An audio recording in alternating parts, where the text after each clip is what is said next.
अस्सलामुअलैकुम। Direct line के साथ मैं हूं जवेरिया जैद। नाज़रीन, पाकिस्तान की रियासत ने एक बार फिर दो टोक पैगाम दिया है कि मुल्की सालमियत, सिक्योरिटी और शहरियों के तहफ़्फ़ुज़ पर कोई समझौता मुमकिन ही नहीं।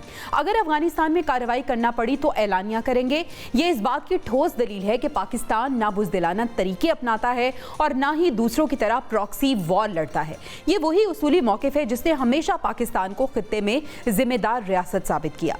दूसरी तरफ अफगान तालिबान की पॉलिसीज़ की संगीन नाकामियां पूरी दुनिया के सामने हैं। अफगानिस्तान आज बदतरीन इंसानी अलमिये की शक्ल इख्तियार कर चुका है। भूख, गुर्बत, बेरोजगारी और बुनियादी हुकूक की पामाली इस बात का सबूत है कि तालिबान की हुक्मरानी ना आवाम को सहारा दे सकी, ना आलमी सतह पर कोई इखलाकी या सियासी एतमाद हासिल कर पाई। आज सूरत हाल इस नहज पर पहुंच चुकी है कि खुद आलमी बरादरी भी अफगान तालिबान से फासला इख्तियार कर रही है। वज़ीर दिफा ख्वाजा आसिफ का बयान कि तालिबान तनहा रह जाएंगे सिर्फ एक तनबी नहीं, हकीकत पर मबनी पेश गोई है। जब एक हुकूमत अपनी सरजमीन दहशतगर्द गिरोहों के लिए महफूज पनाहगाह बनने दे, जब हमसाया मुल्क के खिलाफ हमले रोकने की सलाहियत ही ना रखे और जब आलमी कवानीन को मुसलसल पामाल किया जाए तो इसका नतीजा आलमी तन्हाई के सिवा कुछ भी नहीं होता। आज पाकिस्तान एक वाज़ेह पैगाम दे रहा है कि या तो अफगान तालिबान दहशतगर्द नेटवर्क्स के खिलाफ फैसला कुन कदम उठाएं, वरना खित्ते में उनकी सियासी और इखलाकी हैसियत मजीद सुकड़ती जाएगी। प्रोग्राम के आगाज में इसी को तफसीली डिस्कस करेंगे। प्रोग्राम के दूसरे हिस्से में बात होगी भारत की। एक बार फिर हिंदुत्व के जहरीले बयानियों को दुनिया के सामने भारत ने बेनकाब कर दिया है। बाबरी मस्जिद की जगह बनाए गए राम मंदिर पर आरएसएस का झंडा लहराना सिर्फ एक मजहबी नहीं बल्कि फाशिस्ट सियासी ऐलान है। इस ऐलान से वाज़ेह हो गया है कि भारत में अक़लियतें दूसरे दर्जे के शहरी हैं। मोदी सरकार की सरपरस्ती में इंतहा पसंदी रियासती पॉलिसी बन चुकी है और पाकिस्तान ने दुरुस्त कहा कि यह अमल न सिर्फ इश्तियाल अंगेज है बल्कि खित्ते के अमन के लिए भी जहरीला इशारा है। दुनिया देख रही है कि भारत जमहूरियत नहीं हिंदुत्व की मुमलिकत बन चुका है, जहां आइन मिट रहा है, नफरत झंडे पर चढ़ रही है और भारत की जगहसाई हर गुजरते दिन बढ़ रही है। प्रोग्राम के आखिरी हिस्से में नाज़रीन बात करेंगे गजा की। बारिश वहां पे नहीं बरसी बल्कि आसमान रोया है। पानी खैमों में नहीं इंसानियत के मुंह पर गिरा है। वो बच्चे जो 2 साल से जंग झेल रहे थे अब बारिश के पानी में कांपते जिस्मों के साथ जिंदा रहने की जंग लड़ रहे हैं। अस्पताल, सड़कें और छतें, कुछ बाकी नहीं रहा। बचा है तो सिर्फ मलबा, सर्दी और बेबसी। इस वक्त इसराइली फौज मगरबी किनारे में नया ऑपरेशन शुरू कर चुकी है, जैसे दुनिया जिंदगी की आखिरी सांस से भी छीनना मकसद हो। दुनिया की ताकतें खामोश हैं लेकिन गजा की चीखें खामोश नहीं हैं। मासूम फलस्तीनी पुकार रहे हैं कि हम इंसान हैं, हमें बचाओ। नाज़रीन, डिस्कशन का आगाज़ करते हैं। पैनल का तारुफ आपसे करा देती हूँ। आज के डिस्कशन के लिए मेजर रिटायर्ड मेसम रज़ा साहब डिफेंस एनालिस्ट हैं, हमें ज्वाइन कर चुके हैं। इसके साथ साथ सिक्योरिटी अफेयर्स एक्सपर्ट अंजा साकिब साहिबा हमारे साथ मौजूद होंगी और सैयद हमजा रिफत आईआर एक्सपर्ट भी आज के डिस्कशन का हिस्सा होंगे। मेजर साहब, आगाज़ आपसे करना चाहूँगी। मेजर साहब, एक बार फिर पाकिस्तान ने 2 टोक पैगाम दे दिया है कि मुल्की सालमियत हो, हमारी सिक्योरिटी हो या हमारे शहरियों का जो तहफ़्फ़ुज़ है, इस पर कोई समझौता नहीं किया जाएगा। क्या हमने वाज़ेह कर दिया है एक बार फिर से अपना पैगाम? बहुत शुक्रिया जवेरिया, आपने इस अहम मौजू पे अपने साथ मुझे लिया। देखिए, पाकिस्तान का डे 1 से जो मौक़िफ़ है वो बड़ा वाज़ेह है और पाकिस्तान ने कभी भी कोई झोल वाला मौक़िफ़ नहीं दिया। चाहे मामला वो कोई बॉर्डर सेटलमेंट का हो, चाहे वो मामला जो है वो 2 मुल्की रिलेशनशिप का हो, चाहे वो ट्रेड का हो, चाहे वो आपकी ट्रेड के नाम पे नार्कोटिक्स की एक्सपोर्ट का हो, और चाहे वो दहशतगर्दी का हो, चाहे वो अफगानिस्तान से हो, चाहे वो मशरक से भारत से हो। सही। पाकिस्तान एक सॉवरेन स्टेट है, एक जिम्मेदार रियासत है।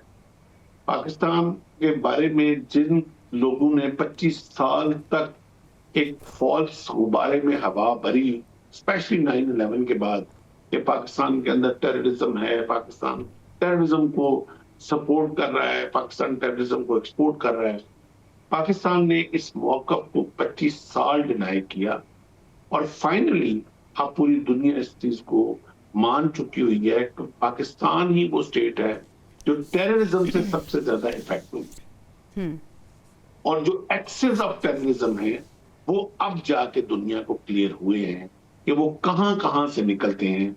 और 3 जो हब हैं वो दुनिया सारी देख चुकी है। एक इजराइल है, एक भारत है और एक अफगानिस्तान।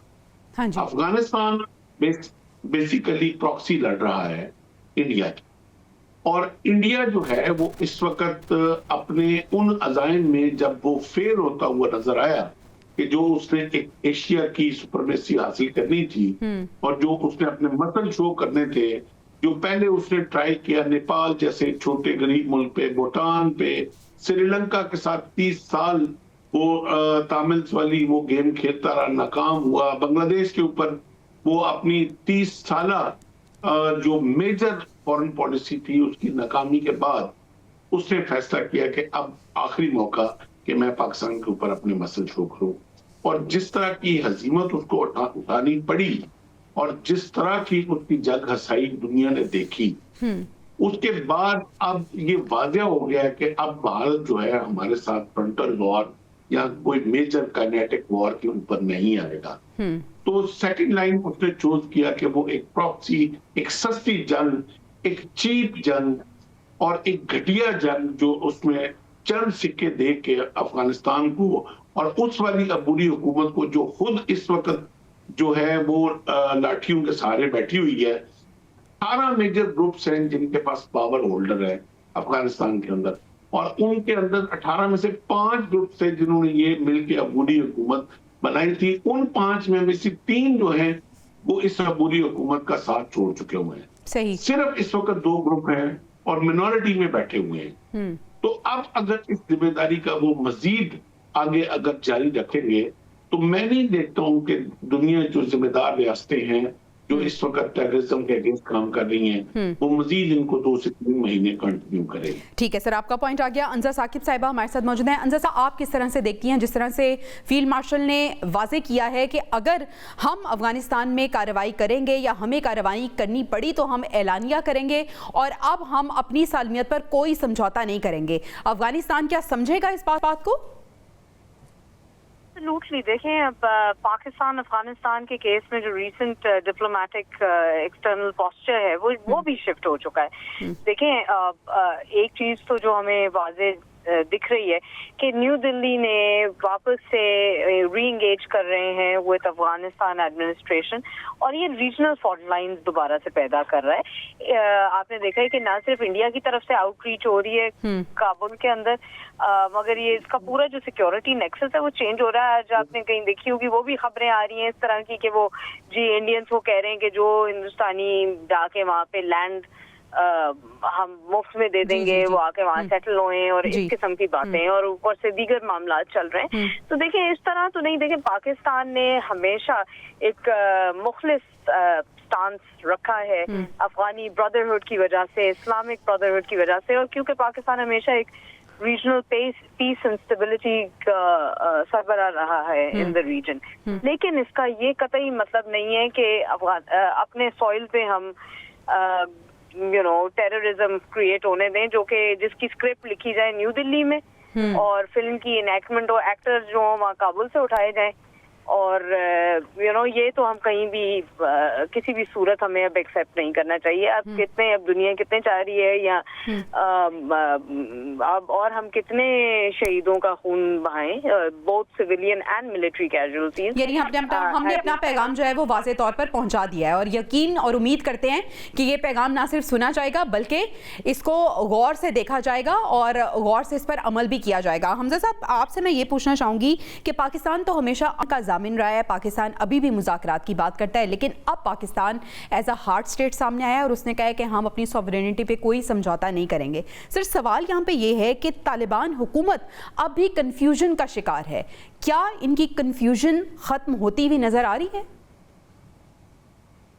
देखिए, मैं रिस्पेक्टफुली आपसे थोड़ा सा इत्तेफाक नहीं करूंगा। मेरे ख्याल से तालिबान हुकूमत जो है वो प्लॉजिबल डिनाइबिलिटी के अंदर जा चुकी है। अच्छा। उनको पता है कि ये प्रॉक्सीज हैं, ये उनकी सरजमीन के ऊपर रिहाइश पजीर हैं। उनको पता है कि Islamic state of Khorasan province जो है, जो शाम में जब उनको मार पड़ी थी तो वो अफगानिस्तान आ चुके हैं, वो पुनः प्रोविंस के अंदर है। उनको इस चीज का भी अंदाजा है कि जो फेडरल कॉन्स्टेबलरी के ऊपर अटैक हुआ था पेशावर में कुछ दिन पहले, उसके अंदर जमातुल आरार है जो एक नाराज फैक्शन था टीटीपी के साथ, और वो वापस उनके साथ मिल चुका है क्योंकि टीटीपी और जेयू एक ही मकसद है कि पाकिस्तानी सिविलियंस को शहीद कर दो, पाकिस्तानी आर्म फोर्सेस को शहीद कर दो। तालिबान को इस चीज का पता है। इस्तांबुल प्रोसेस आप इनकी सिंसेरिटी को बेसिकली क्वेश्चन कर सकते हैं कि जब भी हमने जिक्र किया है कि हमें सिक्योरिटी गारंटीज दें कि तहरीक तालिबान जो है वो तहरीक तालिबान पाकिस्तान जो है वो आपकी सरजमीन को इस्तेमाल करके हमारे खिलाफ अटैक्स नहीं देंगे, तो या तो दे रिमेन साइलेंट या उन्होंने कोई ऐसी सिक्योरिटी गारंटी हमें नहीं दी। और इससे साफ जाहिर होता है कि ये जो एक अफगानिस्तान के अंदर रजीम है, ये एक रोग रजीम है जिसको भारत, जो एक बड़ी हैरानकुन बात है कि भारतीय फॉरेन पॉलिसी को आप उठा के देखें, चाहे वो कांग्रेस की हुकूमत हो, चाहे वो बीजेपी की हुकूमत हो। अटल बिहारी वाजपेयी भी बीजेपी के पॉलिटिशियन थे, काफी सीजन स्टेट्समैन थे। उस वक्त से लेके अब तक इंडिया ने हमेशा तालिबान को, और मैं कोटेशन में बात कर रहा हूँ, कोटेशन मार्क्स में बात कर रहा हूँ, पाकिस्तानी स्पॉन्सर्ड प्रॉक्सी के तौर पे पेश किया था और रोग्स और टेररिस्ट के तौर पे पेश किया था। आज नरेंद्र मोदी जो है, ये जो पिछले स्पीकर ने जिक्र किया कि वो they're open to buying land in Afghanistan, और ऊपर से पार्लियामेंट की इनॉग्रेशन के साथ साथ बहुत सारी और चीजों के ऊपर इन्होंने जो है देर गेटिंग टुगेदर। सो साफ सी बात आ जाती है कि Afghan Taliban are actually very clear.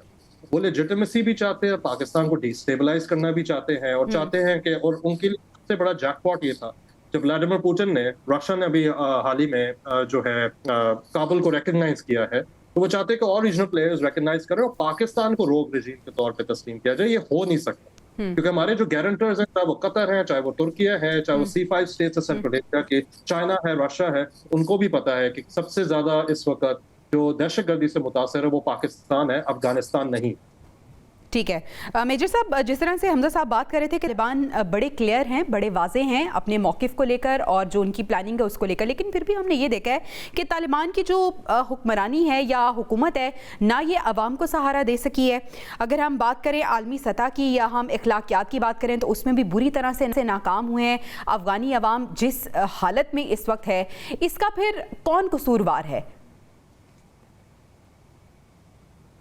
देखिए, मैं नहीं समझता हूँ कि जो इस वक्त वो जो गवर्नमेंट है वो कोई बड़ी क्लियर है या बड़ी कोई उसने एक फैसला किया हुआ है। ये हमेशा आपको लगता है कंफ्यूज्ड है? जब बिल्कुल वो कंफ्यूज हैं। अच्छा। क्योंकि वो ना तो एक दूसरे के साथ सिंसियर हैं उनके ग्रुप सारे, और ना ही वो अफगान अवाम के साथ वो सिंसियर है, और ना ही वो किसी नेबरहुड के साथ सिंसियर है। अब आप देखें कि रशिया जो है उसने इनको एक्सेप्ट किया हुआ है, रशियन एम्बेसी भी अंदर है, मगर रशिया ही अब क्लेम कर रहा है कि तुम लोग टेररिज्म इस वक्त रीजन में फैला रहे हो। अमेरिका उनको वेपन देके गया है, अमेरिका सारे वेपन छोड़ के गया है। अब अमेरिका ही उनसे वेपन का मुतालबा कर रहा है क्योंकि वेपन सारे उन्होंने इंडिया को बेच दिए, और अब वो कह रहे हैं कि हमारे पास वो वेपन जो आप छोड़ के गए थे वो चोरी हो गए। तो ये बेसिकली जब नॉन जो स्टेक होल्डर है, वो जो नॉन सीरियस किस्म के लोग होते हैं, उनको जब पता होता है कि हम चंद दिनों के लिए ये स्टेक होल्डर बने हैं, तो वो कभी भी एक क्लैरिटी के साथ फॉरेन पॉलिसी के ऊपर काम नहीं कर सकते। मेजर साहब, माजरत के साथ ये चंद दिन तो बड़े लंबे हो गए। देखिए, इस वक्त उनकी खुशकिस्मती में ये समझता हूँ कि जो फोकस था इंटरनेशनल जो एस्टेब्लिशमेंट का, इंटरनेशनल जो स्टेक होल्डर्स हैं, वो इस वक्त फलस्तीन का इशू है वो काफी ज्यादा हाईलाइट हो गया। इजराइल जो है वो काफी हाईलाइट हो गया। इशू जो स्पॉटलाइट थी वो सारी इजराइल के मजालिम की तरफ चली गई। तो इस वजह से मैं समझता हूँ कि ये जो इनका टेन्योर है ये थोड़ा सा इसको तूल पकड़ गया। अच्छा, अब उस तूल पकड़ने की वजह से इनका एक अपना भी वतीरा है कि जब कोई इनको दुश्मन न मिले तो ये एक दूसरे के दुश्मन हो जाते हैं। बिल्कुल ऐसा ही तो है। उसी वजह से मैं बता रहा हूँ कि इनके जो अपने इस वक्त मुल्ला उमर के जो बेटे हैं वो इनको तकरीबन इनको छोड़ के जा चुके हुए हैं, वो अलहदा बैठे हुए हैं। जो पट्टी जो वाहन वाली पट्टी है उसके ऊपर जो अहमद शाह मसूद के जो बेटे बैठे हुए हैं वो इनसे कंप्लीट लातल्लकी का ऐलान कर चुके हुए हैं, बल्कि वो किसी इशारे के मुंतजिर हैं। 32,000 फौज लेके तैयार होके बैठे हुए हैं कि वो इस पे काबुल के ऊपर वो कब्जा करने के लिए, और वो इशारा किसकी तरफ से अभी तक रुका हुआ है ये सब जानते हैं। हमेशा से अफगानिस्तान के 5 हिस्से पूरी दुनिया ने रिकमेंड किया है, बाहर पाकिस्तान तो जो अफगानिस्तान को एक शक्ल में एक यूनिट में देखना चाहता था। लेकिन अब जब हमारी बिल्ली हमी म्याऊं म्याऊं करेगी तो पाकिस्तान भी इस मौकफ के ऊपर जो है वो जब हटेगा तो अफगानिस्तान का क्या हश्र होने जा रहा है वो पूरी दुनिया इमेजिन कर सकती है। सही। अंजर साहब, आप वज़ीर दिफा ख्वाजा आसिफ साहब भी कह रहे हैं कि ये वक्त दूर नहीं है कि तालिबान तनहा रह जाएंगे, और मेजर साहब भी इसी की तरफ इशारा कर रहे थे। आप इससे सेकंड करती हैं कि तालिबान जिनके कंधों का सहारा लिए बैठे हैं वो सहारे बड़े कमज़ोर हैं और आने वाले वक्त में इनको तन्हाई का ही सामना करना पड़ेगा? एब्सोल्युटली। आप ये देखें कि eight the end of the day, जैसे सर ने भी अभी मेंशन किया कि अभी जो उनकी फॉर्म ऑफ गवर्नेंस है, आया वो उसी के अंदर इतने फैक्शंस हैं, आया वो कंदहारी कोर हो, हक्कानी नेटवर्क हो, दीगर और मामलात हो, उन्होंने वैसे ही पूरी दुनिया में बिकॉज उन्होंने जो पॉलिसीज अपनी रखी हुई हैं फॉर विमेन, फॉर चिल्ड्रन, उसके अंदर भी आपने देखा होगा कि इंटरनेशनल ह्यूमैनिटेरियन लॉज की भी खिलाफ वर्जी है, स्कूल्स बंद करना, एक्सेट्रा एक्सेट्रा।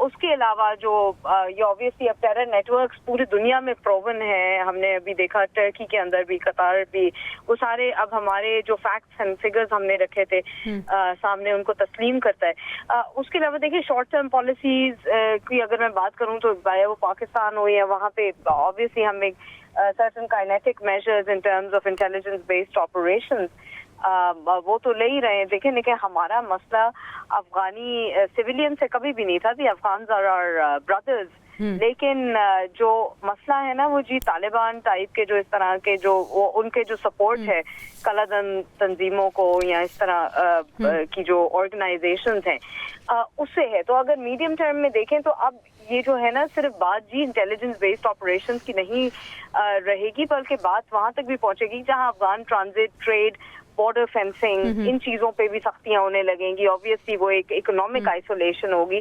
फिर आप देखें कि सीपैक 2.0 लॉन्च हुआ है, मल्टीपल और ट्रांजिट एंड ट्रेड के एग्रीमेंट्स हैं, उसके अंदर भी ऑब्वियसली अब जैसे सीपैक में भी चाइना के लिए भी इट इज इम्पेरेटिव के वो जहां भी इन्वेस्टमेंट करते हैं वहां पे सिक्योरिटी की रिस्क नहीं होनी चाहिए। तो अब पाकिस्तान अगर टाइम एंड टाइम ये प्रूव करेगा then obviously we will have to look towards other partners जैसे कि ईरान है या दीगर और ममालिक हैं। Similarly in the long run आप देखें कि और जितनी भी ऑर्गेनाइजेशंस उठ रही हैं साउथ एशियन रीजन के अंदर भी वहाँ भी इट सीम्स हाईली अनलाइकली क्योंकि मिडिल ईस्ट भी वहाँ भी उन्होंने फिसॉफ किया हुआ है। इंडिया का साहब आपने ईरान की बात की, फील्ड मार्शल पे यही कह रहे हैं कि दहशतगर्दी के खात्मे के लिए ईरान के साथ करीबी ताउन की जरूरत पर हम जोर देंगे। तो ईरान के साथ हमारे जो ताल्लुकात हैं उनको किस तरह से देखती हैं आप? जी ईरान एक गैरतमंद कौम है। हमने हमेशा यही देखा है कि eight the end of the day Pakistan को हमें एक चीज तो प्रूवन है कि अफगानिस्तान के अंदर it is all Indian proxy. सिर्फ और सिर्फ एम्स ये थे कि both eastern and western borders Pakistan को सिक्योरिटी सिचुएशन में इतना फंसा के रखेंगे जो इंटरनल, क्योंकि अब पाकिस्तान पूरी दुनिया में एक ना सिर्फ रीजनल पीस एंड सिक्योरिटी का अलंबरदार है मगर इवन इकोनॉमिक प्रोग्रेस, हम माइनिंग एंड मिनरल्स की बात करते हैं, वहाँ पे एक नई न्यू फाउंड इम्पोर्टेंस है और वहाँ पे ईरान का एक बड़ा स्ट्रॉन्ग रोल है। आप देखें क्रूड ऑयल के अंदर, पाइपलाइन प्रोजेक्ट्स के अंदर, ऑयल एंड गैस के अलावा जो माइनिंग के अंदर, so each and every sector वहाँ पे हमें ठीक है हमजा रिफा साहब के सामने यही सवाल रखूंगी। हमजा साहब हमने देखा है कि कतर और तुर्किया के बाद अब ईरान ने भी सालसी की पेशकश कर दिया है। ईरान के साथ हमारे ताल्लुकात किस तरह से आप देखते हैं और क्या अगर ईरान सालसी की पेशकश कर रहा है तो हमें कबूल कर लेनी चाहिए? डेफिनेटली कर लेनी चाहिए। ईरान इस वक्त काफी डिमोरलाइज हो चुका है क्योंकि हम ईरान की हिमायत तो कर रहे हैं पर यह भी एक सच बात है कि ओवर 240 कैजुअल्टीज और ईरान के जो न्यूक्लियर फैसिलिटीज है वो बहुत हद तक आप कह सकते हैं पेनिट्रेट तो नहीं किया था मोसाद ने और इजराइल ने और CIA ने मिलके, पर एट द सेम टाइम कि ईरान की जो न्यूक्लियर फैसिलिटीज को डैमेज जरूर किया गया। तो ईरान का वो एक जाहिर बात है वो चाहते हैं कि वो एक रीजनल पावर के तौर पे, और ये जो लरजानी साहब है जो ईरानियन सिक्योरिटी काउंसिल के जो हेड हैं, he was a former commander of the IRGC, तो वो ये चाह रहे हैं कि किसी ना किसी तरह से ईरान को रिससिटेट किया जाए और उसके अंदर अगर पाकिस्तान अफगानिस्तान के अंदर अगर वो सालसी किरदार अदा करेंगे तो उससे ईरान की जो रीजनल प्रोफाइल है वो काफी हद तक बढ़ सकती है। ईरान पाकिस्तान के जो इरिटेंट्स हैं वो सिस्तान बलोचिस्तान वाला एरिया है और जो हमारे साइड पे बलोचिस्तान वाला एरिया है, जुंदुला जैसे जो ग्रुप्स हैं वो चाहते हैं कि जो रिलेशनशिप है वो सैबोटेज हो सके। और Iran has a very large Baloch population as well, so obviously cultural conflict है। हमारे यहाँ से बहुत सारे जो हमारे जो शिया मुस्लिम जो कह सकते ब्रदर्स हैं वो जाते हैं ईरान रिलीजियस पिलग्रिमेजेस के लिए। सो सही एक सही। गुडविल अच्छा हमजा साहब, मैं आपसे ये भी पूछना चाहूँगी कि अक़वाम मुत्तहिदा ने ये कहा है कि इस साल 20 मिलियन अफगान शहरी शदीद मुश्किलात के बाइस इंसानी इमदाद के मोहताज हैं। यानी अफगानी मीडिया भी ये रिपोर्ट कर रहा है कि जो अफगानी अवाम की सूरत हाल है वो इस वक्त बहुत ज़्यादा दर्दनाक ही कहेंगे हम, क्योंकि वहाँ पर जो शहरी इस्तेहसाल है वो शदीद इंसानी अलमिया बन चुका है। तो अफगानी अवाम और फिर अफगान अबूरी हुकूमत, आप अबूरी हुकूमत की जो मुद्दत है उसे किस तरह से देखते हैं? क्योंकि कल फील्ड मार्शल ने भी कहा कि ये अबूरी हुकूमत अब मुस्तकिल हुकूमत पे तब्दील होनी चाहिए। कितना ज़रूरी है अफगानिस्तान के लिए अबूरी हुकूमत का खात्मा? बहुत ज़्यादा ज़रूरी है। And I am not calling for रजीम change. Pakistan खुद भी कॉल नहीं कर रहा। ये ज़ाहिर बात है वो अफगानिस्तान के अपने सॉवरेन मामलात है, पर आप खुद देख रहे तालिबान की ओरिएंटेशन को देख रहे, कौन सी ऐसी कोई पब्लिक पॉलिसी मेकिंग उन्होंने की है, कौन से ऐसे कोई वेलफेयर के ऊपर उन्होंने काम किया है। ठीक है, you took Kabul by force in 2021, आपने जो अशरफ गनी को भगा दिया और सारे जो लेफ्ट विंग फैक्शंस हैं उनको आपने भगा दिया, उसके बाद आपने लेजिटिमेसी कैसे कायम की है? अफगानिस्तान के अंदर तो पोलिंग नहीं हो सकती कि आप सेंटिमेंट, पब्लिक सेंटिमेंट को अगर आप उठा के देखें, बहुत सारे जो अफगान आप कह सकते हैं डिसिडेंट्स हैं या जो रेफ्यूजीज हैं ईरान के अंदर, पाकिस्तान के अंदर, वो आपको बताएंगे कि they're fed up with the Taliban regime। क्योंकि कोई भी आप देख लें कि उनकी तरफ से जो ओरिएंटेशन है वो सिर्फ ये है कि हम अपनी रजीम को कंसोलिडेट करें बाय फोर्स, हम प्रॉक्सीज के साथ जो है वो ताल्लुकात रखें। इसी वजह से मैं कह रहा हूँ अफगान तालिबान के अंदर काफी क्लैरिटी है। वो सिर्फ ये चाहते हैं कि उनकी रजीम को रिकॉग्नाइज किया जाए, अच्छा। पाकिस्तान के ऊपर ब्लेम किया जाए। और कंधारी तालिबान, काबुल तालिबान के अंदर डिफरेंसेस जरूर हैं, पर जो कंधारी से they tend to be more radical. Kandahar के अंदर आप खुद देख लें कि गुर्बत की सतह इज ऑलमोस्ट इट्स एब्सोल्युटली, मतलब सिंपैथीज जाती है अफगान लोगों के लिए। वो एक ऐसी रजीम के साथ डील कर रहे हैं जिन्होंने ना एजुकेशन पे काम किया है, जो ना वेलफेयर के ऊपर कोई काम कर रहे हैं, ना कोई पब्लिक सर्विसेज के ऊपर काम कर रहे हैं। हॉस्पिटल्स की आप हालत देखें, over 90% of the population is living on less than $1.25 a day. तो अगर इस तरह की अगर आप ओरिएंटेशन रखेंगे तो जाहिर बात है रजीम का चेंज होना होगा। देखिए, रजीम जब अवाम की जो पल्स है उसको रिस्पॉन्ड नहीं करेगी तो उस रजीम की लेजिटिमेसी आप जितनी मर्जी फोर्स के साथ अपने आप को कंसोलिडेट कर लें। इस वक्त अफगान तालिबान कर क्या, वो प्रॉक्सी वॉरफेयर खेल रहा है, इसके साथ हिंदुस्तान के साथ ताल्लुकात लगा रहा है। उनका ये एक परसेप्शन है कि इंडिया एक बहुत बड़ी इकोनॉमिक पावर है इस रीजन के अंदर और वो सरमायाकारी हमारे लेके आ जाएंगे। पर इंडिया के अपने मसाइल हैं, वो नहीं चाहेगा कि स्ट्रेटेजिकली वो चाइना को भी एंगर करे। ठीक है हमजा साहब, भारत अफगान गठजोड़ की भी बात करेंगे, फिर राम मंदिर पर आरएसएस का झंडा लहराया है भारत ने, इसका क्या पैगाम दिया है दुनिया को और इसका क्या मकसद है, ये सब डिस्कस करेंगे हम ब्रेक के बाद। Stay with us. Welcome back नाज़रीन। भारत की बात करेंगे जहां पे एक बार फिर हिंदुत्व के जो जहरीले बयानियां हैं उसको दुनिया के सामने बेनकाब किया है, और ये कहना गलत नहीं होगा कि भारत ने एक बार फिर अपने आप को बेनकाब किया है। मोदी ने अपना असल चेहरा दिखाया है, क्योंकि बाबरी मस्जिद की जगह पर बनाए गए राम मंदिर पर आरएसएस का झंडा लहराया गया है। सबसे पहले मेजर साहब आपसे पूछना चाहूँगी कि क्या पैगाम देने की कोशिश की गई है? देखिए, ये सारे का सारा इनका जो एक नैरेटिव था एक सेकुलर स्टेट का, वो सारी हड्डियां बीच चौराहे में अब जाके टूट रही है। और इसका तमाशा इस वक्त पूरी दुनिया देख रही है कि इन्होंने जो क्लेम किया था कि यहाँ भारत जो है वो एक बुनियाद ही एक सेकुलर स्टेट के था, वो नेहरू साहब का भारत, वो गांधी साहब का भारत, वो गांधी साहब के लेक्चर कि कोई एक थप्पड़ मारे तो दूसरा गाल अपने सामने कर दो, ये सारे का सारा नैरेटिव सेकुलरिज्म का दफन हो गया है। और अब आ गया है असली उनका चेहरा, जो चमकिया कुतलिया के फॉलोअर्स का चेहरा था, जो आरएसएसियंस हैं, जो असल में जो जिनका मौकफ ये है कि भारत के ऊपर और या महाभारत के ऊपर सिर्फ और सिर्फ फंडामेंटलिस्ट एक्सट्रीमिस्ट हिंदुओं का राज करने का हक है, उसके अलावा जो वो फंडामेंटलिस्ट गुजराती बुचर के हिंदुइज्म को नहीं मानता उसको जीने का हक नहीं है। उसी नैरेटिव के तहत इन्होंने जो किलिंग्स इस वक्त अकलीतों की, उनकी तमाम इबादत गाहें, चाहे वो चर्च थे, चाहे वो हमारे सिख भाइयों की इबादत गाहें थी, जिस तरह उन्होंने कुचला इनको, मुसलमानों का तो आज छोड़ देना, वो तो अब बहुत पीछे रह गया। जिस तरह ये बाकी अकलीतों के ऊपर मजालिम ढा रहे हैं और वो पूरी दुनिया देख रही है इस वक्त। जो परसों जो रेफरेंडम हुआ है कनाडा के अंदर जो खालिस्तान के ऊपर, वो एक वाजिया उस चीज का रिएक्शन था कि सिखों को तो इनके साथ कोई प्रॉब्लम नहीं थी, वो तो कोई उन्होंने तो चूज किया था भारत के अंदर रहना 47 में।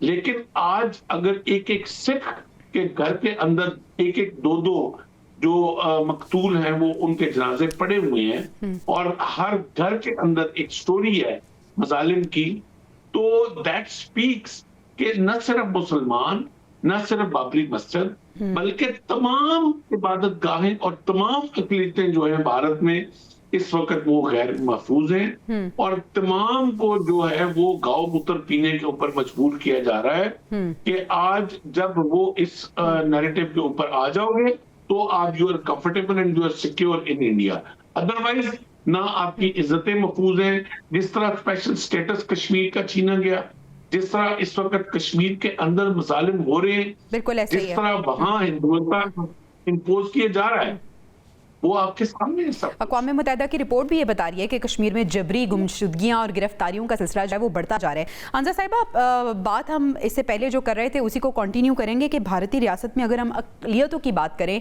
ख़ासतौर पे हम मुसलमानों की बात करें, तो मुसलमानों के जो मजहबी और सकाफती विरसे को मिटाने का जो रुझान है वो हर गुजरते दिन के साथ बढ़ता जा रहा है। अभी RSS का झंडा लहराना क्या पैगाम दे रहा है? पाकिस्तान ने अक़वाम मुत्तहिदा से भी मुतालबा किया है कि इस बात का नोटिस लिया जाए क्योंकि ये पूरे खित्ते के अमन के लिए खतरा है।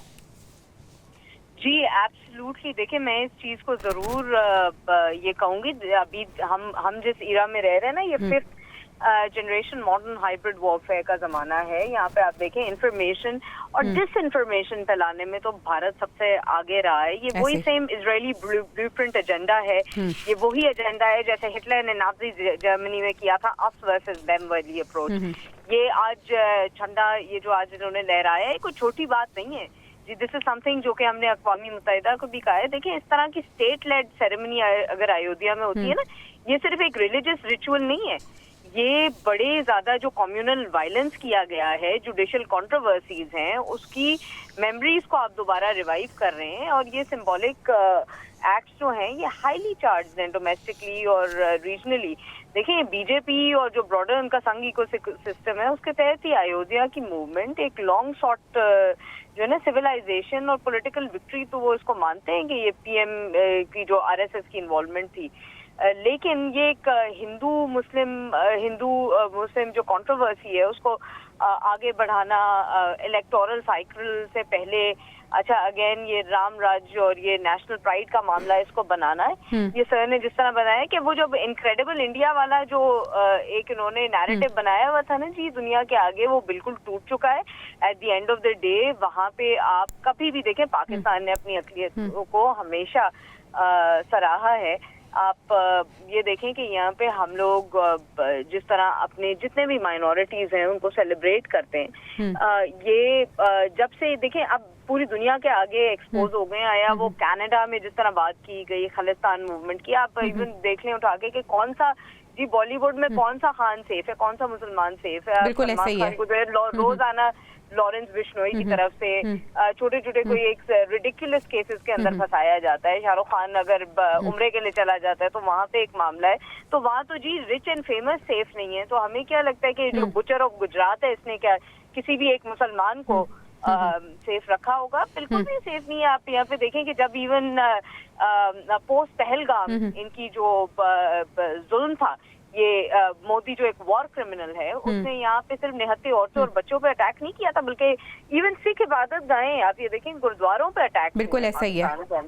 इवन तो अब आई थिंक एक न्यूक्लियर पावर का हेड ऑफ स्टेट लगाना, ये कहना गलत नहीं होगा कि अक़लियतों को इंसान नहीं समझा जा रहा भारत में और पूरी दुनिया ये देख रही है। हमजा साहब, मैं आपसे ये पूछना चाहूंगी कि अगर हम भारतीय नजरिए की बात करें, हिंदू मुस्लिम कॉन्फ्लिक्ट या हिंदू मुस्लिम कंट्रोवर्सी से बढ़कर भी इनका कोई नजरिया है या नहीं है, और ये कब तक इसको लेकर इसी लाइन को इसी लकीर को लेकर ये खींचते रहेंगे?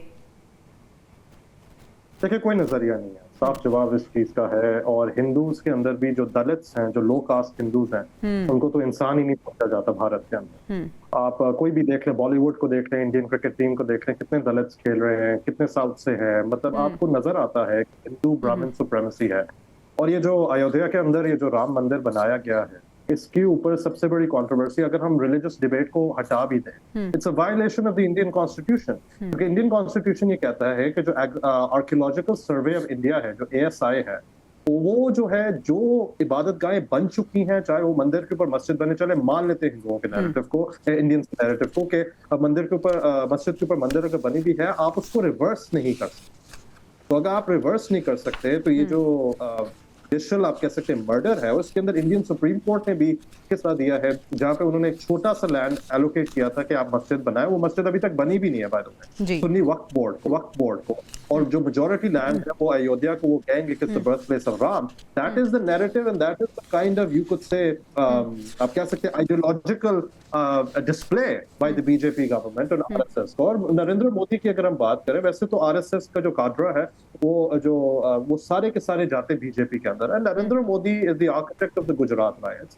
ही वाज द वन जिसने, जब ये साबरमती एक्सप्रेस के ऊपर जब अटैक हुआ था और 58 हिंदू पिलग्रिम जो अयोध्या जा रहे थे बाय द वे, उनको आग लगा दी गई थी, तो इनके ये जो गुजरात समाचार है और ये जो इतने सारे अखबार हैं इनके, उसमें उन्होंने हेडलाइंस छपवाई थी कि अवेंज विद ब्लड, मुसलमानों ने ये किया है और पाकिस्तान के साथ मिलके किया है, हमारी इंटेलिजेंस एजेंसीज के साथ मिलके किया है, और वहां पे कत्लो गारत जो हुई है। उसके बाद फिर जब ये प्राइम मिनिस्टर बने हैं, गुजरात मॉडल को जब इन्होंने ब्रांडिश करने की कोशिश की है, जब ये प्राइम मिनिस्टर बने हैं, तो चाहे वो लव जिहाद कंट्रोवर्सी हो, फोर्स कन्वर्जन्स की हो, जो घर वापसी कैंपेन हो, ये सारा का सारा हिंदुस्तान का जो है, और ये उस वक्त से चलता आ रहा है जब महात्मा गांधी को नाथुराम गोडसे ने मारा था and he was assassinated. So that was the India that would have unfolded over time. Ram मंदिर उस चीज की सिंबलाइजेशन है। और अगर हम, और मैं अगेन रिलीजियस डिबेट की मैं बात नहीं कर रहा, मैं सिर्फ यही बात कर रहा हूँ, जो फैशिज्म है, Hinduism is not a fascist religion, it's a religion like any other religion. इसको जो इंस्ट्रूमेंटलाइज करके दूसरे माइनॉरिटी ग्रुप टारगेट किया गया है, that is what Modi represent, that is what the BJP represent. और हमारे यहाँ पाकिस्तान, ठीक है, हमारे अपने इश्यूज जरूर होंगे, पर ऑफिशियल लेवल के ऊपर इस किस्म की डिस्क्रिमिनेशन नहीं होती। क्योंकि अगर फर्ज करें इस तरह का इंसिडेंट हो भी जाता है, तो पाकिस्तानी स्टेट रिस्पॉन्स, हम इंडिया के अंदर जो है, वो जो एहसान जाफरी को जब मारा गया था गुजरात राइट्स के अंदर, उनकी जो विडो है, वो कितने अरसे से केस लड़ती रही है मोदी के खिलाफ, स्टेट वहां पे रिस्पॉन्ड नहीं करता। तो यही एक डिफरेंस है कि India is a fascist country, under Modi it's a fascist country. Secularism सिर्फ नाम का वहां पे रह चुका है, but at the end of the day ये राम मंदिर को ये जो बनाया गया है, it is a violation of the constitution, it's a violation of religious ethoses. ठीक है मेजर साहब, अगर हम मोदी सरकार की बात करें, तो आपको नहीं लगता कि इस वक्त वो खासे पजल हो चुके हैं और बौखलाहट का शिकार हैं? मार्का हक से लेकर अब तक आप देख लें इनके साथ जो हो रहा है, और रिसेंट जो तेजस का वाकया पेश आया, हमने देखा कि किस तरह से बुरी तरह से इनकी जो मईशत है उसको भी नुकसान पहुंचा। आर्मीनिया ने तेजस खरीदने का ऐलान किया था, अब उन्होंने भी वो ऐलान वापस ले दिया है, वो कह रहे हैं कि हम नहीं खरीदेंगे। तो क्या इस वक्त सिचुएशन है इंडिया में, किस तरह से पूरी दुनिया में इंडिया की जग घसाई हो रही है, और क्या उसी हजीमत से बचने के लिए ये हरकतें की जा रही है, या ये पैटर्न है और ये एक पैटर्न को फॉलो किया जा रहा है? देखिए जवेरिया, जुल्म फिर जुल्म है, बढ़ता तो मिट जाता है, और ये अल्लाह पाक का निजाम है जो ऑर्गेनिकली ये चलता है। और आप चोरी के साथ रह सकते हैं, आप बेईमानी के साथ रह सकते हैं, लेकिन जुल्म के साथ आप कोई हुकूमत नहीं चला सकते। बिल्कुल ऐसे। और ये अल्लाह का अज़ाब था जो इस वक्त इनके ऊपर नाजिल हुआ है, और मुझे दुख इस बात का है कि इसका इफेक्ट जो आ रहा है, इसके जो सफर है, वो भारत के वो गरीब अवाम है। अब वो जो तेजस का जो हादसा हुआ, मैं being a pilot, being aviator, I have all my sympathies with the family of that pilot. और वो जो पायलट भी थे, इंतहाई काबिल वो पायलट था, जो किसी भी जो फ्लाइंग सिस्टम का जो डेमोन्स्ट्रेशन पायलट होते हैं, वो उनके सबसे ज्यादा काबिल पायलट होते हैं, जिनको वो इस तरह डेमो फ्लाइट्स के लिए और एरोबेटिक फ्लाइट्स के लिए जो भेजते हैं। सही। अब उस तेजस की हालत ये थी कि 3 दिन पहले उस तेजस की वो ऑयल लीक होता है, उसकी सारी वीडियो सोशल मीडिया पे आ जाती है, और जिस तरह वो उसको चेटियां लगा रहे होते हैं और टेम्परेरी उसको ठीक कर रहे होते हैं, वो सारी दुनिया ने देखा। जब आपका फोकस जो है इंस्टेड के आपका फोकस अपनी डेवलपमेंट पे हो, अपनी ट्रेनिंग पे हो, अपनी एजुकेशन पे हो, उसकी बजाय आपका फोकस रीजन के अंदर टेररिज्म पे हो, रीजन के ऊपर कब्जे के ऊपर हो, मस्जिदों को गिराने के ऊपर हो, गाय के ज़िबा करने वाले लोगों को ज़िबा करने के ऊपर हो, आपका माइंडसेट जो है जब एक बुचर वाला हो जाए, तो फिर इसके से मांगे सपूत, जिस तरह वो पायलट जो गिरे और जिस तरह अब जंग हसाई पूरी दुनिया में हुई, और वो उसकी जो छोटी सी बच्ची जब जनाजे के ऊपर वो बिलबिला के रो रही थी और वो पुकार पुकार के कह रही थी कि मोदी तूने मेरे बाप को क्यों कत्ल किया। अब इस सारी की जिम्मेदारी जो है, इस सब अब मार्का हक में जितना नुकसान, जिन पायलट्स का नुकसान हुआ, जिन जहाजों का नुकसान हुआ, अल्टीमेटली तो वो भारत की गरीब आवाम थी। बिल्कुल ऐसे ही है। Sympathies are with those people जो इस वक्त मोदी के जुल्म और बर्बरियत का शिकार हुए। ठीक है अंजर साहिबा, अगर हम तेजस की बात करें तो भारत का पहला मुल्की साख्ता लड़ाका तैयारा जिसको प्राइड ऑफ द नेशन भी कहा जाता है, फिर बेंगलोर की हिंदुस्तान एयरोनॉटिक्स लिमिटेड ने इसको तैयार किया, लेकिन कितना नुकसान भारत को पहुंचा है? एक तो पूरी दुनिया में हमने देखा कि एम्बैरेसमेंट हुई, फिर जो ऑर्डर्स थे वो कैंसिल हो रहे हैं। इसके साथ साथ हम ये भी देखते हैं कि जो ताल्लुकात भारत के दीगर ममालिक के साथ थे, उन ताल्लुकात में भी अब सर्दमहरी आती जा रही है। क्या कहेंगी आप इस हवाले से? जी 100%। देखिए मुझे बड़ा फख्र है, मैंने खुद अपने सामने JF-17 थंडर्स जहाँ यूज होते हैं और जिस तरह से करते हैं, बट अब इम्पेक्केबल, जिस तरह हमारे पास जो भी पाकिस्तानी रिप्रेजेंटेशन है, मैं ये भी देखा कि एक दिन पहले तक इंडियन पायलट्स और तब आके वहाँ पे हमारे JF-17 थंडर्स को हमारे एविएटर्स से मिल रहे थे। So at the end of the day there is appreciation. और अगर आपने पूरी दुनिया के आगे, आपको पता है कि वहाँ मिडिल ईस्टर्न कंट्रीज भी हैं, यूरोपियन कंट्रीज भी हैं, आपके पोटेंशियल बायर्स होते हैं, तो ये एक बहुत एम्बैरेसिंग सिचुएशन थी इंडिया के लिए। सो जैसे सर ने भी पहले कहा, ये मोदी के लिए ना वो उसको जरा होश के नाखून लेने चाहिए। ये बहुत बड़ा एक लॉस है। देखें इस तरह का ये इनको जी सिंगल इंजन कैरियर्स होते हैं ये, और इसके अंदर आपको पता है कि ऑटोमेटिक इजेक्शन भी होती है। पहले भी 2024 में भी राजस्थान के अंदर भी ये तेजस का ऐसी सिमिलर वाकया हो चुका है जहाँ पे पायलट ने सेफली इजेक्ट कर लिया था। सो अगर इस तरह दोबारा इतने काबिल पायलट हैं, इस तरह के एयर शो पे दोबारा से ये होता है, तो ये डेफिनेटली HAL के ऊपर भी, हिंदुस्तान एयरोनॉटिक्स लिमिटेड के ऊपर भी, कि क्या ये मेंटेनेंस का इशू था, क्या ये पायलट की कैपेसिटी का इशू था, क्या ये दीगर और वो स्ट्रेस में था, मल्टीपल और फैक्टर्स होते हैं। तो रादर देन के इन चीजों के ऊपर प्रोब किया जाए, यहाँ पे अपनी एनर्जीज जाया की जाए, वहाँ पे आप ये फजूल के फॉल्स नैरेटिव क्रिएट करने पे तुले हुए हैं। Eight the end of the day हमें ये भी देखना पड़ेगा कि भारत का वो जो एक जो उनको जी फख्र था ना कि हर तरह से उनको मार पड़ रही है, कि अगर आप टैरिफ की वॉर देखें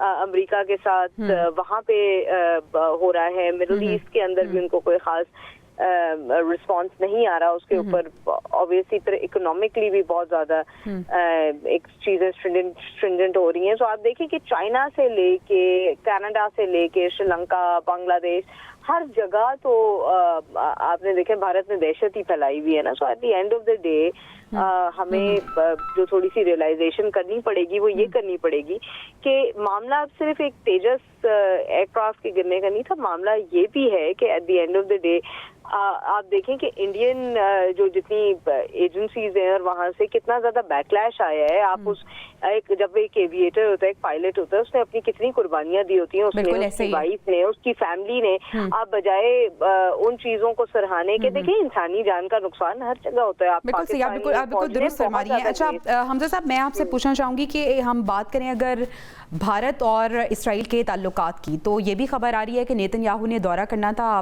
भारत का, लेकिन सिक्योरिटी रीजंस की वजह से वो कैंसिल कर दिया। ये जो तेजस का रिसेंट वाकया हुआ है, इससे इसराइल को भी धचका कुछ लगा है। भारत और इसराइल के ताल्लुकात और फिर हम भारत और अमेरिका के ताल्लुकात को किस तरह से हम देखते हैं, क्योंकि टैरिफ के हवाले से तो हमने देखा कि खासा प्रेशर डाला गया भारत पे, लेकिन अब कुछ मुआहदे भी हो रहे हैं भारत के साथ। तो सर, इन दोनों ममालिक के साथ भारत के ताल्लुकात को कैसे देखते हैं आप? अमेरिका पे मैं पहले आता हूँ। मेरे ख्याल से जो B1-2B वीज़ा है तो इशू कर देना चाहिए था इंडियन प्रोफेशनल्स के लिए। उस वीज़े को रोकने का मतलब ये है कि बहुत सारे जो इंडियन पोटेंशियल जो स्टार्टअप्स चला सकते हैं, एसएमईज चला सकते हैं और जिनके करियर इन चीज़ के ऊपर बनते हैं कि वो अंडर ग्रेजुएट डिग्रीज लेने के बाद वो चाहते हैं कि मास्टर्स डिग्री या तो वो अमेरिका से करें या मास्टर्स डिग्री करने के बाद वो अपनी वहाँ पे ट्रेनिंग लेके जाए, उस चीज़ को ब्लॉक करने के ऊपर भी भारत और अमेरिका के सफारती ताल्लुकात काफ़ी हद तक खराब हुए। सिर्फ टैरिफ्स और की बात नहीं। दूसरा ये है कि देखिए डोनाल्ड ट्रंप की तरफ से ये जो पाकिस्तान और इंडिया को इक्वल प्लेयर्स के तौर पे तस्लीम करना, खास तौर पे in the post Pahalgam crisis, if you go back to Donald Trump's initial statement, उन्होंने कहा था it was a crime shame that this happened. उन्होंने ये नहीं कहा इट्स अ क्राइम शेम कि पाकिस्तान ने इंस्टिगेट किया, उन्होंने कहा it's a crime shame that the Narendra Modi regime attacked Pakistan. उसके बाद ये बात करनी कि हिंदुस्तान की तरफ से ये जब इनकी हार हुई, जब राफेल्स गिरा दिए गए थे, तो जिस किस्म के विटुपरेटिव किस्म के नैरेटिव्स इनके जो फार राइट एंकर्स हैं अर्नब गोस्वामी से लेके even a reasonable person like Shashi Tharoor, he took a delegation to the United States और वो जाके उनके साथ प्रोटेस्ट करना शुरू कर दिया। आप इस तरह के जब रवैया रखेंगे तो आपका और अमेरिका और भारत के जो स्ट्रेटेजिक पार्टनरशिप है वो सदियों से चलती आई, चाहे वो कांग्रेस के दौर में हो चाहे वो बीजेपी के दौर में। मोदी की वजह से वो इक्वेशन काफी हद तक डिस्टर्ब हुआ है, व्हिच इज वेरी आयरॉनिक, क्योंकि अगर आप पहले के टेन्योर के अंदर जाके देख लें वही हाउडी मोदी और नमस्ते ट्रंप वाला जो इक्वेशन था वो काफी हद तक डिस्टर्ब हो। भारत और इजराइल का बेसिकली वो चीज है, हिंदुत्व और जायनिज्म का नेक्सस है। वहां पे भी एक वॉर क्रिमिनल बैठा हुआ है, इधर भी एक वॉर क्रिमिनल बैठा है। और नरेंद्र मोदी और नेतन्याहू जो हैं, दोनों जो हैं, they responsible for an occupation. Kashmir की बात करें, गाजा की बात करें, मिलिट्री टेक्नोलॉजी के ऊपर, एआई के ऊपर काफी हद तक जो है there's a very strong cooperation between Tel Aviv and New Delhi, और ये कोऑपरेशन जो है वो काफी हद तक एक्सपैंड हो जाएगी आने वाले दिनों के अंदर। क्योंकि इजराइल और इंडिया का बुनियादी तौर पे मकसद ये है, एक तो keep Pakistan in check, number 2 keep China in check, number 3 keep Gaza.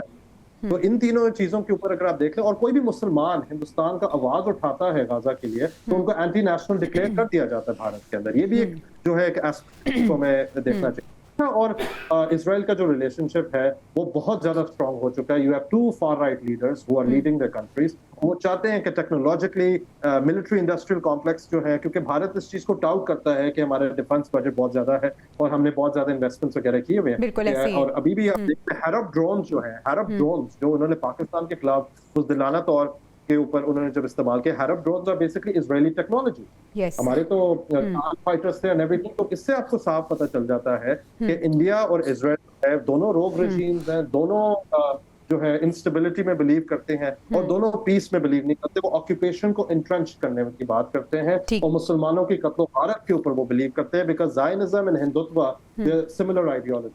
बिल्कुल ठीक है हमजा साहब, आपका पॉइंट आ गया। अभी हमें ब्रेक पे जाना है। मेजर साहब और अंजा साहिबा का शुक्रिया अदा करना चाहूँगी। हमजा साहब हमारे साथ मौजूद हों। नाज़रीन, जब हम वापस आएंगे तो हम इसराइली बर्बरियत की बात करेंगे और हम बात करेंगे गज़ा के मुसलमान इस सर्दी के मौसम में, बारिश के मौसम में किस तरह से ज़िंदगी गुजार रहे हैं। इसको डिस्कस करेंगे ब्रेक के पास। Stay with us. Welcome back नाजरीन। फ़लस्तीनियों की हम बात करेंगे। फ़लस्तीनियों के लिए ज़मीन भी तंग है और आसमान भी ऐसे जैसे बेरहम हो चुका है। सर्दी का मौसम है और ऐसे में बारिशें वहाँ पे हो रही हैं।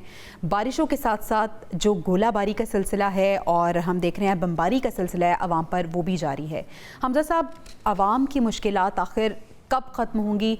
एक तरफ हम देख रहे हैं बमबारी हो रही है, दूसरी तरफ कुदरती अगर हम बात करें बारिशों की, मौसम की, तो ये बेरहमी भी जारी है। कौन है जो फ़लस्तीनियों के लिए, कौन है जो गज़ा के मुसलमान बहन भाइयों के लिए, बच्चों के लिए सोचेगा? कौन सा मुल्क है जो आवाज़ उठाएगा और किस मुल्क की आवाज़ वज़न रखती है? देखिए, आवाज़ तो बहुत सारे मुमालिक उठा रहे हैं, बट आप अगर हम थोड़ी सी जियोग्राफी को देखना, क्लाइमेट को देखना, जो गज़ा का स्ट्रिप है, it basically it tends to get very hot in summer, पर मेडिटेरेनियन क्लाइमेट होता है। मेडिटेरेनियन क्लाइमेट के जो विंटर्स होते हैं बहुत ज़्यादा हार्श होते हैं। अभी ये जो सीज फायर है जिसको डोनाल्ड ट्रंप ने टाउट किया है, उसकी इम्प्लीमेंटेशन कहाँ है एग्जैक्टली? आप खुद देख लें कि, और मैं बात करूंगा जो पैलेस्टीनियन सोर्सेज हैं उनको भी हमें पोर्ट करना चाहिए। एक तो हॉस्पिटल्स का इंफ्रास्ट्रक्चर और ये तमाम चीज़ें जो हैं वो तो बेसिकली लेवल हो चुकी हैं, पर एट द सेम टाइम अगर आप ओवरऑल सिचुएशन को देख लें तो you see it is complete, आप कह सकते हैं, it's very hard to explain कि एक स्टेट स्पॉन्सर्ड जेनोसाइड तो दूर की बात है, ये बेसिकली इट्स एलिमिनेशन। फलस्तीनियों को आपने छोड़ दिया है, कोई ह्यूमैनिटेरियन एड जो है इस वक्त फलस्तीन के अंदर नहीं आ रही। आप खान यूनिस की बात कर लें, आप जो है अल-शहर की बात कर रहे हैं, जितने भी लोकेलिटीज हैं जहाँ पे प्रॉमिस किया गया था कि ह्यूमैनिटेरियन एड को यकीनी बनाया गया था, आज भी कॉन्वॉयज के ऊपर इजरायली सेटलर्स फायर कर रहे हैं। उनको रोका क्यों नहीं जा रहा? क्योंकि नेतन्याहू के जो अपने नेशनल सिक्योरिटी मिनिस्टर हैं, जो उनके साथ नाराज भी हो चुके थे कि आप ज्यादा हार्ड लाइन पॉलिसी बता रहे, इत्मा बेनवीर वो खुद सेटलर हैं। एक तो ये चीज होगी। दूसरा, यूएन ने जो मैंडेट किया हुआ है कि इंटरनेशनल स्टेबलाइजेशन फोर्स, वो कहाँ पे इम्प्लीमेंट हो रही है? कहीं पे भी इम्प्लीमेंट नहीं हो रही। तो गाजा के अंदर it's a perpetual state of hunger, it's a perpetual state of eliminationism. Eliminationism क्या होती है कि आपने डिलिबरेटली एक स्ट्रेटजी अपनाई हुई है कि एक एथनिक ग्रुप को आपने खत्म करना है। सर्दी का मौसम वहाँ पे बहुत ज्यादा ब्रूटल होता है, मेडिटेरेनियन क्लाइमेट के अंदर। वहाँ पे ब्लैंकेट्स नहीं है, वहाँ पे बहुत सारे जो मतलब बच्चे बीमार हो रहे हैं, and people are literally dying. Women who are expecting, उनके हाथों के अंदर उनके बच्चे जो हैं वो, I mean it's very harrowing, it's very difficult to talk about कि फलस्तीन के अंदर, गाजा के अंदर किस किस्म की बर्बरियत जारी है। कौन बात करेगा? देखिए, लिप सर्विस आपको ओआईसी में नजर आएगी। पाकिस्तान हमेशा से हिमायत करता रहेगा फलस्तीन के लिए। मसला सिर्फ ये आ रहा है कि जब तक the genesis of the problem क्या है, प्रॉब्लम है ऑक्यूपेशन, प्रॉब्लम है सेटलमेंट्स, प्रॉब्लम है पैलेस्टीनियन स्टेटहुड, और प्रॉब्लम ये है कि जब इंटरनेशनल क्रिमिनल कोर्ट ने अरेस्ट वारंट्स निकाले हुए नेतन्याहू को, तो उनको प्रोसिक्यूट क्यों नहीं किया जा रहा? ये सारी चीजें जब आप यकीनी नहीं बनाएंगे, और मैं आपसे जवेरिया, साफ सी बात है, 1948 के नकबा से लेके अब तक गाजा की फ्लाइट में कोई कमी नहीं आई। अब थोड़ा ज्यादा वाजे हो चुका है, जाहिर बात है, मीडिया है, वो हो जाता है इजराइल की ज़ायनिस्ट प्रोजेक्ट जो है, पर eight the end of the day 1948 से लेके अब तक गाजा की आवाम जो है वो पिस रही है, वो खत्म हो रही है। और ये जो मनाजर आपको इस वक्त गाजा से नजर आ रहे हैं, ये सर्दियां काफी ब्रूटल होती हैं, और उसके लिए कोई ह्यूमैनिटेरियन एड अभी यकीनी नहीं बनाया जाएगा। तो problem is the Israeli state. इस सूरत हाल में अरब ममालिक का किरदार आप किस तरह से देख रहे हैं? क्योंकि एक वक्त ऐसा आया था कि हमें लग रहा था कि तमाम अरब ममालिक जो हैं, मुस्लिम ममालिक मुत्तहिद होकर अगर आवाज़ उठाने के साथ साथ कुछ अमली इकदामात भी करें तो कुछ फ़र्क पड़ेगा। लेकिन उसके बाद से सब अपने अपने कामों में, अपनी अपनी ज़िंदगी में, अपने अपने तौर तरीक़ों में मसरूफ़ हो गए हैं, और फिर से हमें ऐसा लग रहा है कि कोई भी गज़ा के बारे में सोचना नहीं चाहता। तो अरब ममालिक और मुस्लिम ममालिक का किरदार आप किस तरह से देखते हैं? देखिए, अरब कंट्रीज की तरफ से वो एक सिंपल सी बात है कि एक सीज फायर अगर मटेरियलाइज हो चुका है, जो नहीं हुआ, then we should just definitely go on with the cease. हमें ये याद रखना चाहिए, a lot of Arab countries, जिसमें से 4 के मैं अभी आपको नाम दूंगा, एक मगरिब के अंदर है, एक मशरिक वस्ता के अंदर है, बहरीन है, मुत्तहिदा अरब अमीरात है, मराकश है, और मिस्र है। इन सारों ने अब्राहम अकॉर्ड्स को साइन किया हुआ है। सऊदी अरब जो है, it's open to the idea as well. तो बात ये आ जाती है कि जब आप नॉर्मलाइज कर लेते हो इजराइल के साथ, आपने ऑक्यूपेशन के साथ नॉर्मलाइज कर लिया है। और बात वही आ जाती है कि अरब ममालिक की अगर हम ओवरऑल बात करें तो यस, ओआईसी के अंदर डिनाउंसिएशन है, ये सब कुछ है। सऊदी अरेबिया को भी अनफेयरली कैस्टिगेट नहीं करना चाहिए, क्योंकि कहते हैं end of the day Mohammed bin Salman के अगर आप स्टेटमेंट्स उठा के देखें व्हाइट हाउस के अंदर, उन्होंने कहा we are open to the idea but Palestinian statehood needs to be guaranteed. उसको गारंटी आप कैसे बनाएंगे? कि आप गारंटी आप उसको तब बना सकते हैं जब आप इजरायली स्टेट को कॉल आउट करेंगे। उनका जो नेफेरियस एजेंडा है कि पैलेस्टीनियंस को आपने एलिमिनेट कर देना है, उसको जब तक कॉल आउट नहीं किया जाएगा, प्रोसिक्यूशंस नहीं होंगी, सेटलमेंट एंटरप्राइज के अंदर जिसके अंदर बिलियंस ऑफ डॉलर्स जा रहे हैं, उसको रिवर्स नहीं किया जाएगा, तब आप बेशक फलस्तीन को रिकॉग्नाइज कर लें, अच्छे स्टेप्स सही हैं। But genesis of the problem के लिए अरब ममालिक को सोचना चाहिए इस चीज को कि Gaza is an open air prison, वहां पे बहुत ज्यादा इंट्रेंच हो चुका है, सीज फायर की वायलेशंस हो रही है, मॉनिटरिंग मैकेनिज्म दैट सच कुछ भी नहीं है, और जो मैकेनिज्म डोनाल्ड ट्रंप ने प्रपोज भी किए हैं वो इतने ज्यादा कंट्रोवर्शियल हैं, जहां पे बोर्ड ऑफ गवर्नर्स को आप टोनी ब्लेयर को आप लगा देंगे ब्लड ऑन हिज हैंड्स। तो सिंपल सी बात ये है कि अरब ममालिक को देखें, जागना, ये जो बात है ना कि हमला कर देना इजराइल के ऊपर, ये भी एक सोल्यूशन नहीं है। सही। But at the end of the day की बात है कि इजरायली स्टेट को, the nature of the Israeli state needs to be kicked out, and Palestinian state. आखिर में मैं आपसे सिर्फ ये पूछना चाहूंगी कि क्या इसराइल और अमेरिका, आपने ग्रेटर इसराइल का जो ख्वाब है, जो मंसूबा है, उसके बहुत करीब पहुंचते जा रहे हैं?